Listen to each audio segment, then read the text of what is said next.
First Nations communities on reserve are 18 times more likely to be evacuated due to natural disasters than those living off reserve.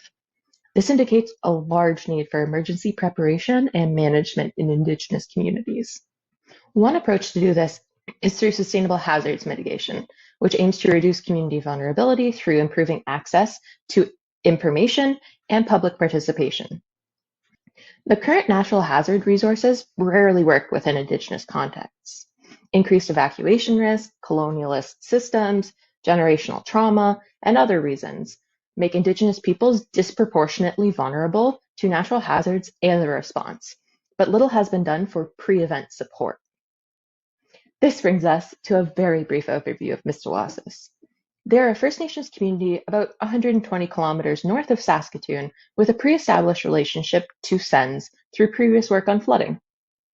My project was building on that past work and the community awareness it created about local natural hazards to engage in preparation for natural hazards. Please pause to read as I digress. The initial struggle was working virtually where physical presence is preferred. Added to priority community COVID response, then the severe drought, bushfire, and wildfire season, plus continued media coverage of the long-ignored truths about residential schools. The remaining community capacity goes towards maintaining regular responsibilities. And this cyclic capacity deficit forces communities into a place of reaction instead of prevention.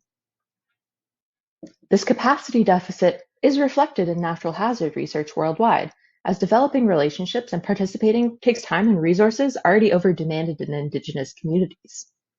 So how do you complete a community-based project without community? In short, you don't.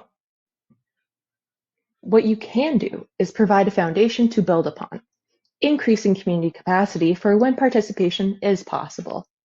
For my project, this included developing a baseline scenario, researching and compiling culturally relevant literature regarding natural hazards, and creating sample templates and infographics. The number one thing in the future is to continue working with Mistawassus and other Indigenous communities to co-develop a living framework that can be utilized to better prepare for and respond to natural hazards. Thank you to everyone involved in this project, and please pause to read the details. On a parting note, natural hazards are made significantly worse through the encouragement and upholding of unsustainable economic systems and practices, which are rooted in the exclusion and exploitation of Indigenous peoples and the land they have lived on and with for time immemorial. Please consider this when voting next month. Thank you.